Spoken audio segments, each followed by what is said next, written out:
Shiv Sena UBT leader Sanjay Rawat ने वज़ीर आज़म मोदी के बयान पर रद्दअमल दिया है। संजय रावत से जब पूछा गया कि वज़ीर आज़म ने कहा कि इंडिया अलायंस को 3 अददी नशिस्तें भी नहीं मिल पाएंगी, तो संजय रावत ने जवाब दिया कि नतायज के दिन देख लिया जाएगा।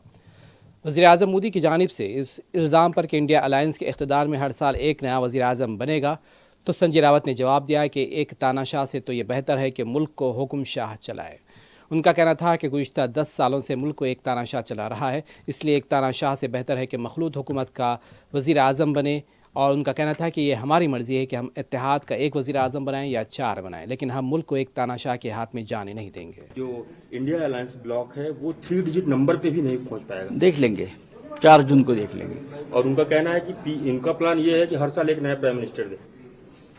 देखिए, एक हुकुमशाह होने से अच्छा है इस देश में एक तानाशाह 10 साल राज कर रहा है, एक तानाशाह जिसको हमने डेमोक्रेटिक तरीके से चुन कर दिया था, वो तानाशाह बन गया।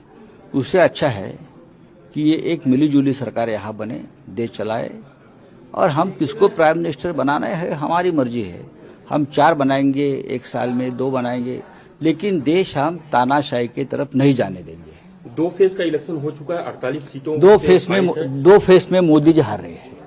आगे क्या उम्मीद है? 48 सीट में क्या उम्मीद कर सकते हैं? शिवसेना यूबीडी कितना?